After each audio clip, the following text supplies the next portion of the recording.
Hello and welcome to Taking Hugh for Granted, the podcast in which two Hugh Grant enthusiasts watch every single film starring Hugh Grant in the attempt to answer the simple question: is this film taking Hugh for granted? Is this film good on its own, or does it rely on the bumbling Brit for its acclaim? I'm Diggory Waite, and I'm joined as always by my colleague and fellow Hugh Grant obsessive, Oscar Beardmore Gray. Oscar, how the bloody hell are you doing today, mate? Hello, Diggory. I'm doing very well. How are you? I'm great. It's good to be back. It is good to be back. It really has actually been a long time this time. It has. I actually haven't run the numbers or checked anything, but it's been a while because especially since we've done like a proper deep dive into one of his films, because what we just keep doing Hugh's Newses, which is obviously very important. People want to be kept abreast of what's going on with Hugh Grant. But it's good to be back actually reviewing a film. Talking of Hugh's news, Diggs, did you see that Hugh was on the red carpet last night for a very special dinner? Oh no, I didn't see this. What was this? Diggs, have you been under a rock? No, I was trying. I don't know why. I was trying to be coy then. Obviously, I know about this. I was trying to be like, "Oh, go on, Oscar, do tell." But obviously, this is the one in France, right? Yes, this is the one in France. I was actually for a moment a little worried that you weren't up to date with the news. Yes. So tell me, but do explain to me, and people at home, what was the deal with that? Because all sorts of people were there. Some like big names. Well, yeah, I didn't really understand it either. So King Charles and Queen Camilla were on a state visit to France. So President Macron and his wife were there welcoming them, and they had a big gala dinner. They all the bells and whistles came out. For some reason, there were a bunch of celebrity guests invited, including Mick Jagger, and Hugh Grant. Yeah, I don't know why. Bizarre. I just have this image in my head. As soon as I heard that Hugh Grant was there, my brain went straight to Hugh Grant and Trevorrow speaking French, and just wondering whether Hugh was whipping out his pretty poor French, I would imagine. I mean, King Charles certainly did. Did he? I didn't see that. Was he trying to speak some French? He did a little speech. It was, oh dear. Well, I mean, I can't judge. I am very poor at French, but it didn't seem the best. It was sort of King's or Queen's English in a French accent, as you can imagine. Sounds not great. Not great. It probably sounds like, if you want to hear some of my French, I got a D in French at GCSE. If you want to hear that, you can listen to our episode, The Bengali Night. Where I bring some of that out. Yeah, the Bengali note. Well, the reason I know that, Oscar, is because I have to be honest. It's going to sound up myself or up ourselves. I've been listening back to all of our episodes because we've got a very exciting thing coming up, which I feel like we've talked about a lot, and I've promised it's coming up a lot, but now it is actually happening. Oscar and I, obviously, we've done it. We've watched every single film starring Hugh Grant, and it's time now to answer the simple question: which one's the best? Today we're going to do a deep dive into Operation Fortune, Ruse de Guerre, but we are, in a few weeks, going to start putting out episodes ranking all his 50 films from 50th to 1st. So, I mean, I literally can't wait. And so I've just been listening back to some of our episodes just to remind myself, what did I actually think about this film? And it's been a lot of fun, but also it's just reminded me how many great Hugh Grant films there are. I'm the opposite. It's reminding me how many bad ones there are. Oh, yeah. But when they've got Hugh in it, Yeah, I mean, in all seriousness, we'll talk about it more next week. But I've actually been watching a few YouTube videos of Hugh over the last couple of days to do with Operation Ruse de Guerre. And the question is always thrown out: do you enjoy watching your former films? And Hugh is like, no, it's terrible. I hate it. Or most actors are like that too. And, I'm not comparing myself to Hugh Grant, but I also feel that when I had this mental block about listening back to any of our episodes, I was like, I think it was bad, or I don't want to listen to myself. And then I went back and listened to some of them, and I was like, This is actually very funny. Diggory is very funny, at least. No, we're both funny. We're both. Oh my god, some of the the little songs and stuff we do are so funny. There's a great one. Your song, some of your stuff in music and lyrics. That episode, you do a song in that. But then also, is it that one or another one where you like ring up Hugh and you're like, "Come on the pod," and he's like, "No," and you've like edited in. They're great. These little things come up, and I'm listening to them. I'm being like, "This is a bloody good podcast. Why isn't he coming on for an interview? It's so fun." I know. So, yeah. What a shame. Great. But yeah, that is very exciting, and we'll be starting recording that next week. So yeah, be ready for 5 or 6 episodes reviewing all of his best films, and it'll be interesting to see which ones come up on top. Yeah, absolutely. It's going to be very, very interesting. As I say, when we get that, we'll tell you all about our ranking system and how all that works, because I think it's going to be a lot of fun. And to be honest, I think we'll probably disagree on some things. A lot of things we'll probably agree on as well. It'll be so fascinating to see what comes out. Number one. Oh, I can't wait. Anyway, I'm not the only one who's been listening back to some of our old episodes. I just wanted to give a quick shout out to some of our new listeners. We are still getting new listeners. They do happen. Praise, if you're listening, Praise, it came through the ether to me that a lovely lady called Praise is listening through to the podcast. Just want to say, and they're loving it, they're enjoying it, and so thank you so much to you, and a big shout out to you, and a big shout out to all of you listening who are still here. We started this podcast, literally years ago. That's 4 years ago now. It's crazy. Oh my god, that is mad. That is mad. And so yeah, it's still a lot of fun. Right then. Operation Fortune, Ruse de Guerre. I can't wait to say this next bit. Synopsis, Simon, take it away. Yes! Operation Fortune, Ruse de Guerre, directed by Guy Ritchie and released in 2023. Special Agent Orson Fortune, played by Jason Statham and his team of operatives, must track down a deadly new AI technology that's currently for sale. In order to get to the device, they recruit one of Hollywood's biggest movie stars, Danny Francesco, played by Josh Hartnett, and convince him to go undercover to get information from the film-obsessed arms dealer Greg Simmons, played by Hugh Grant. Wonderful stuff from Synopsis, Simon there. Oscar, I guess we have to start where we always do. Hugh Grant, in this film, who is he? Who does he play? What does he sound like? What does he look like? What were your thoughts? Hugh plays a guy called Greg Simmons, who is, let's be honest, he's an evil bloke. He's got far too much money. He's a billionaire. He's an arms dealer. And he sort of plays a very similar character in some ways to his character in The Gentleman. So if you've seen The Gentleman, another Guy Ritchie film, Hugh is playing, I guess, like a wheeler-dealer journalist in this one. The difference being this time that he's like a rich tycoon, but he's got that like London accent, Cockney thing going on, and he's good at it. But it is, if you've seen the two films side by side, you are kind of like, this is a carbon copy of the two. Yes. In terms of his look, he's sort of got this like, I guess like a rich look, isn't he? He seems to be wearing clothes that don't look extraordinarily expensive, but you know that they are. Yes, I know exactly the type. Yeah. It's like the cream-coloured trousers and the silkish, unbuttoned greenish shirt. It's kind of... Ugh. Yes, and the kind of like, gold chain that looks a bit tacky, but probably costs hundreds of thousands of pounds. Exactly. So then if you were to say... Because like you said, I just want to pick up on your point there, what you just said. He does look like, he even looks like the guy from The Gentleman. It's those sort of like orangey glasses that he wears, the big like red ones. They sound the same. They, like you say, that estuary accent. It's like, sleazy kind of thing that he's doing. It's actually a pretty good impression. Yeah, it wasn't bad, was it? And I find that interesting because, I don't mind when people sort of reprise similar-ish roles, but it does... I just found maybe we're getting into it already, I found it a little bit, I don't know, now that we saw it in The Gentleman, it works so well in there. When in this, I was just a bit like, I kind of want to see something new, It didn't feel too new. How did you feel about it? Well, I mean, you could say that for the whole film, Diggs, really. Like, it's not just Hugh Grant. Have we watched this movie 100 other times? Yes.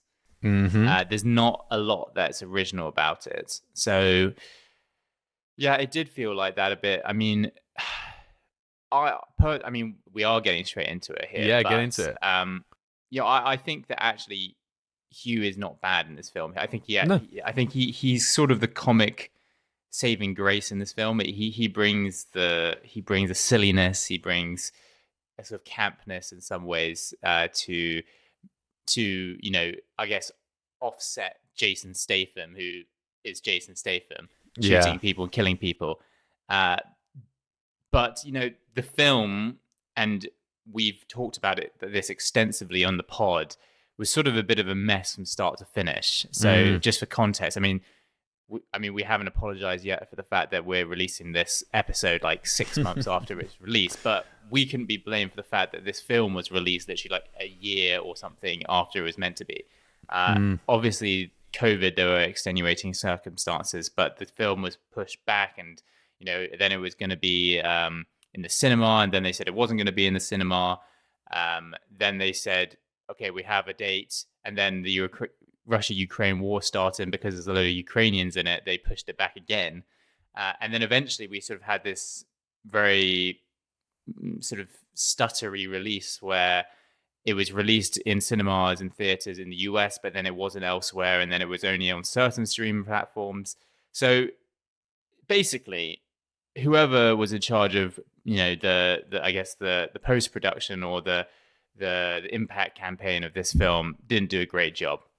No, like you say, so stuttered. Like the website didn't even seem to know what was going on. Like you say, at some points it would say this is the release date. At other points it would say it's coming soon. Suddenly, even though we just had a release date, it felt so bad. And I it's quite funny to think that the thing about the Ukraine thing, because that seemed to be a sort of rumor online but it does make sense. The timelines match up. That there was this big, obviously the war in Ukraine. And you also had, in this film, like you say, the Ukrainians as the baddies. And apparently that's what delayed the film, is they were trying to re-edit it and maybe even do some reshoots to try and make other people look like the baddies. So I guess, I have to say, though, I couldn't really tell. But there was one moment where actually Hugh Grant's speaking and he's referring to two baddies in it.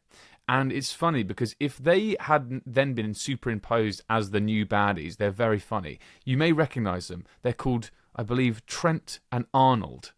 They are two of like the most nerdy looking. I think they're both British actors. One of them definitely is. He's in. One of them's in. People at home have seen Friday Night Dinner, which is just like Channel 4 thing. Where a Jewish family get together on Friday night to have Friday night dinner, and it always ends in hilarity. Anyway, he's one of the guys from that, and but also what I found funny about obviously their name, we have to talk about it. There's three characters only ever referenced by their first names. One's called Trent, one's called Alexander, and one's called Arnold. Which I didn't pick up on that. You didn't pick up on that, really? No. Oh, mate, that's straight away. I was like, Trent and Arnold, absolutely not. For people that don't know, I'm sure a lot of people won't know. There's a footballer out there, a very famous English footballer called Trent Alexander-Arnold, who plays for Liverpool. And I think Guy Ritchie might even be a Liverpool fan. That would make sense. That would make sense. So anyway, but I just think there was just one moment where I was wearing my headphones when I watched it, and I could just tell that Hugh Grant had to redo his line and say their names. Right. And I was thinking, I was like, was the ending supposed to be the Ukrainians are the baddies, and now we've just like sort of superimposed these two new villains in there? Actually, we should explain what they're trying to do. They are, I think, supposedly in this film, they want to buy a piece of AI that can infiltrate anything in the world and cover its own tracks, but like make anything do what it wants to through AI. I guess very timely. But I guess that's sort of where my problems with the film, you could start them there. I really found that whole thread completely stupid and pointless. Yeah. But how did you? I guess maybe that's quite a big question. But like the thread that this film hangs on is that there's, to be fair, at first, Orson Fortune, Jason Statham, this incredible spy guy, has to assemble a team to go and try and find out, firstly, find out what it is that's being sold and find out who it's being sold to. The people, the governments who are saying, can you go and do this? They don't even know what it is that people are selling or who it's being sold to. I don't really understand how you could actually create a military operation without being like, go and get something. What is it? We don't know. Who's it being sold to? We're not sure. What does that even... What? I mean, already from the off, I was like, this doesn't feel realistic at all. Well, I think it's a bit of an indictment on the film, Diggs, that by the end, I'd sort of forgotten what they were even trying to find. Yeah, which is exactly. Never great. I think actually what the center point of the film, really, and the thing that's most memorable is the fact that in order to get to this piece of equipment, they have to go to Greg Simmons, Hugh Grant, and kind of woo him and seduce him into basically giving up the goods and telling them where this piece of, I guess, technology or weapon is. Yeah. And so they kind of play on Greg's ego because he's a massive fan of this actor called Danny Francesco. He is a really self-conscious actor who doesn't think he's very good. And the comedy is that they have to sort of force him to be an actor and sort of act up to Hugh Grant and win his trust, which, because Greg, I guess, loves Hugh, or Greg loves himself so much, is actually incredibly easy, because you just basically sort of turn up and talk to him, and suddenly, you got him in the palm of your hand. Well, you're listening to Hugh Grant taking Hugh for granted on the radio. Hugh Grant taking Hugh for granted. Oh, the podcast show.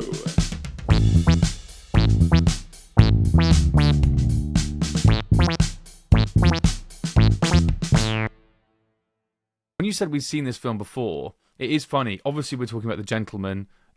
Hugh Grant's character in The Gentleman loves film, and that's why he dresses the way he does and all that sort of stuff. And even at the end of the film, The Gentleman, Fletcher, Hugh Grant's character, sells. It's all about writing a script, isn't it? And he's trying to sell the script at the end of the film. In this film, spoiler alert, at the end of it, Hugh Grant sat in a director's chair and he's directing a film of exactly what's happened. So, it feels very similar in that way. But also, I think we've seen this film before, because this is almost the exact narrative of a film called Team America. I don't know if you ever saw that. A film made by the people who made South Park, where they had little puppets. Referencing Team America. I feel like Team America. Have I referenced it before? Yeah, you have, like 3 or 4 times. But go ahead. I want to know what the point is. It's so funny, because I think that's probably because I watched it loads when I was a kid. I think basically it was that film where my mum would come, if I had a sleepover and I had someone over, my mum would always burst into the room, because we'd probably be fighting or doing something stupid. My mum would come in and go, "Shut up, sit down and watch Team America," because it was like the 1:15. Like that, mum was like, "Yeah, that'll do," because it's just puppets. So loads of puppets with very dark messages. Yeah, well, there's that long drawn out sex scene in it between 2 puppets. I remember like my dad watching that, and he's a man of a certain age, and he laughed so hard we genuinely thought he was going to die. And I'm not just saying that in like a funny way. We were really, really worried. He was like choking. He couldn't breathe, and like I say, he's got respiratory problems anyway. We were seriously worried. The only other time that ever happened was during Borat as well. We thought he was gonna. We really thought we were gonna lose him. Anyway, back to where was I? So, Team America, it's the same thing. They find an actor. They need him to pretend to be. It's much more offensive in that film, but pretend to be this, pretend to be that, and they use him to get into these situations to thwart the terrorists in that film. This feels very similar, but I don't know about you. I just found that this film had this real issue where it would just say it was going to do something, and just I don't know how to explain it, and just do it, and I'd just be there watching it, but going like, how did we get here? Between every scene, there's these drawn out conversations where the characters are explaining the plot to each other in such boring, long drawn out ways. Basically, this film is the worst culprit for telling, not showing. There is so much exposition in this film, and they will just explain things to you, and you just have to believe them, and then they'll happen. Like, the film starts, and suddenly they just go, "We need an actor," and they just suddenly they're in this actor's private jet, and they've infiltrated his agent, his manager, his whole setup, all of that's off screen, and you're just meant to believe it when you're watching it. You're just meant to believe that this has happened and this is all making sense. It just completely took me out of the film, and I just found it not even confusing. I didn't find it gripping, and then I just found it really boring. And it meant that I couldn't even really find it that funny because I was kind of pissed off. I don't know if you found that.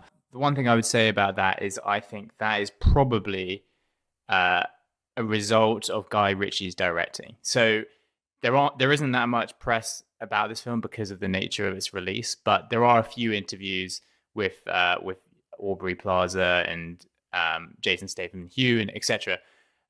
Talking about the process. And Guy Ritchie is renowned for sort of being one of those directors who basically just puts people in a room and says, "Do your thing." You know, here's the script.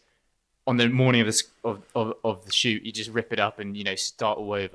I think that's great when it works. When it doesn't work, it doesn't work. It just comes across as unprepared, like not that funny. While there were moments in this film as an entire project, it just felt a little bit flat, didn't it? So I think that's what I would say. Maybe that is a reflection of I don't want to say poor directing, but maybe a lack of direction when it came to the directing. Well, I'm taking you. I'm taking you for granted. Well, I'm taking you. Well, I'm taking you for granted. One thing I did like about this film was Hugh's moments on screen with Josh Hartnett. I think they were good, and we said this earlier about this actor, washed up actor called Danny Francesco, who basically meets Hugh on his yacht, and they kind of have these funny moments together. I just think that Josh Hartnett is actually a guy to watch. He was in Oppenheimer. I don't know if you remember that. Whoa! I don't remember that shit. I need to, And he's also in Black Mirror recently. Nice. So I think he's one of those people who's got quite a lot of talent, and I think he's just one to watch. I just liked it. I think so. And also, like you were talking about earlier, some of the interviews you watched, and it seems like those two actually got on. Yeah, I think they got on. I think they may have had a bit of chemistry. It's kind of Hugh with people in interviews. Either absolutely roast them. I'm talking about Colin Firth. I'm talking about Hugh Bonneville. Like, he will absolutely roast them. Or, and this is a bit less so. He'll talk about being really into them, and he was saying in one of the interviews that we watched, he was being like, oh yeah, if the cameras had kept rolling, then our characters would have got together, and actually I think the sequel of this film would be our characters having a great time. And so I think that's quite cute. It felt like he really liked Josh. So I think that's always fun that we can add someone else to the good list rather than the bad list. That was the impression I got, that there was a genuine respect between the two of them, and they got along together on set. One person I'm not sure Hugh necessarily did get along with is Jason Statham. He's very polite about him in an interview. I think he said something, I've come to admire him. He's a nice guy. He knows who he is. He knows what he likes, and he knows what he's good at, which I feel like is one of those like polite ways of saying he's a bit of a wanker, but he's good at what he does, kind of thing. Without saying it. I mean, Hugh and Jason Statham, you couldn't get two different people basically when it comes to acting. They're both fair enough. They both got their thing going, and they're both good at it. But I have to say, it's not someone you would have thought those two actors would come together in a movie. So it would have been fun to be a fly on the wall, behind the curtain with those two, I think. Absolutely. I mean, I completely agree. I think the nuance that you'll find in Hugh Grant's characters, you just never find with Jason Statham's. And I wonder at some point, is Jason Statham getting these characters because he's typecast, or at some point, is he actually asking for some of these things to happen? One of my gripes with the film, I'm so sorry, I must mention this last one, is that is Jason Statham's character, because at no point does he face any jeopardy. He's our main character, Orson Fortune. He's this great spy. But there's no point where, in like James Bond or Jason Bourne, these guys, they'll like have fights and scraps where they're actually at points, they're scrapping with someone else, and it's like, shit, they might die here. Like, they're losing this fight, and then just at the last minute, something happens and they're all right. That never happens in this film with Orson Fortune. Literally never happens. There's one bit where he's chasing some bloke because he's trying to get this guy's phone. It's this chase is happening. The guy cleverly puts his phone in someone else's pocket and pushes them off a high building or whatever. So then Jason Statham's tracking him down. He's like, where is he? He's like, he's just there. He stood still. He's like, oh, he looks over the edge and goes, damn it, that person got away from it. And you think, wow, the baddie has thwarted Jason Statham. This is amazing. He's going to get away because he's put the phone in someone else's pocket and killed them. Brilliant. 2 seconds later, behind Jason Statham, the guy who was trying to escape from him runs up behind him, and Jason Statham just throws him off the edge of the thing immediately and kills him. So the moment where you think, oh, our hero may have failed, just like that, he doesn't. Taking he for granted. Taking he for granted. Taking he for granted. What did you think, lads? Were they taking he for granted? All right, Oscar. Operation Fortune, Ruse de Guerre. It's been a while. It really has. I feel like we've been talking about this for ages, and finally we've been able to do it. Do this episode, and we're back. What did you think? Were we taking he for granted? I think the answer is, Diggs, that we are taking he for granted. I don't think I dislike this film as much as you. I think there were some good moments. To be honest, I do just enjoy watching Hugh do his estuary accent. I think it is quite funny. Yeah.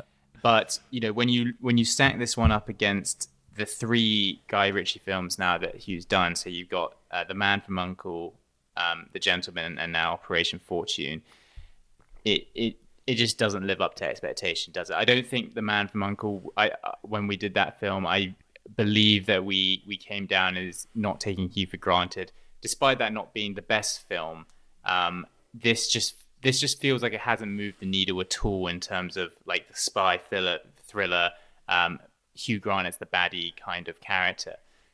So yeah, and to be honest, I think the whole film, as I said earlier, was just a mess from start to finish. And when it's a bit like, any organization, you can take a football club, for instance, when you've got people at the top, not leading from the front. There's stuff going on behind the scenes that is just, causing problems. It all filters down onto the pitch, onto the set. So I do think there was a bit of that involved here. Like there was, things being filmed retrospectively. There was no organized press junkets or real release for this film. And at the end of the day, the box office for this was pretty poor. They lost $13 million on this film. It was the budget was $50 million for this film. I mean, they had a really good cast, as we just mentioned, but they only made $37 million at the box office, probably because they didn't really have a release for it. There was very little advertising. If you spoke to people around the world, they probably won't even know this film came out. No. So that is a measure, really, of where this lands in Hugh's filmography. And sadly, it's one of the first films I think I'm going to say that he's made in the last decade that I didn't really like. And the fact that we haven't got around to doing an episode is also probably a reflection of our general feelings about the film. So for that reason, we are taking Hugh for granted. Oscar, take a bow, son. I love that. That was class. There's so many things in there that I'm like, you're just spot on. I mean, when you talk about moving the needle, spy films, or just like Guy Ritchie and Hugh Grant together, this does not move the needle. I would argue it doesn't move the needle at all. I would argue it pulls the needle back. I think this has done damage to the spy film genre. Genuinely, I watched this and I was like, what am I watching? The AI stuff, the hacking, all of that is so old. The Jason Statham having a character that can just do whatever he wants and kill anyone and have no problems, that is boring as well. Hugh Grant, and I'm not joking, is the only saving grace of this film. Obviously, I'm going to say that, but it's true. Like you say, we love watching his estuary action, we love watching his fun, but unfortunately, we've seen that in The Gentleman, and if I want to see that, I can go back and watch that again. I don't know if this added enough new for me. Like what you said before about, problems from the top, I completely agree, and we all know you're talking about Chelsea Football Club, and maybe I was actually thinking about Man United. Sure. Oh, right. Okay. Oh, wow. Well, maybe we don't know what we're talking about, but maybe Guy Ritchie needs to have a little think about about that and who's around him and really make. Yeah, Diggs, tell Guy Ritchie, the world famous director, what he needs to do. You need to go become his PA. Well, to be honest, you know what? You are right. Like he's made a really good decision in sticking everything he's got on Hugh Grant. So I reckon, do you know what? Sorry, Guy, continue. You're doing a good job. So Wonderful. I'm guessing you're not taking Hugh for granted. Oh no, I loved it. We're not taking you for granted. Yeah. No, I actually fucking hated this film. Sorry, I don't know if that was clear. I think this is probably one of the worst films I've ever seen. I'm not joking. I hated this film so much. I really, really hated it. I'm not just saying that. I really hated this film. I cannot wait to rank it when we do our every Hugh Grant film ranked, because I am going to tank this thing really quite low. We'll talk about it. Oh, go on. You know what it is? If it sort of felt like a bit of a vanity project, didn't it, for Guy Ritchie? And if it wasn't for the fact that Guy Ritchie, works with some of the best cinematographers in the business, has these incredible budgets and lavish sets where everyone's sort of glitzy. You got Jason Statham with his guns punching and killing people. If you didn't have that and you strip that all away, it's really not very good, is it? So no. I think that the casual watcher, if you just saw this, I don't know, behind someone's head on an aeroplane, you might watch it and think, oh, that looks interesting, but the substance is just not there. So Diggs, I'm not going to come quite as hard down as you, but I'm looking forward to putting this in the list for the epic retrospective, because we could have a bit of a disagreement maybe. It would be interesting to see how far down it goes. Hopefully not as far down as Sense and Sensibility, but we'll see. Oh, I don't believe that for a second. Right, Hugh Grant fam, get him. You bastard. Wonderful. Oh my god, I can't wait. Okay. Thank you so much everyone for listening. Like I say, make sure you're subscribed and you're following us wherever you're listening to this now. We're at Taking Hugh on Twitter. We're at Taking Hugh for Granted on Instagram and Facebook. You can follow us on YouTube. Yes. Now as well. We're at Taking You for Granted on YouTube. So please, guys, do get involved. Let us know what should be the top Hugh Grant film as well, and any ones that you think should be high up or low down. Do let us know. But we'll see you there for our epic retrospective where we rank every single Hugh Grant film 50-1. I'm so excited. Exciting. All right, see you then, guys. Bye.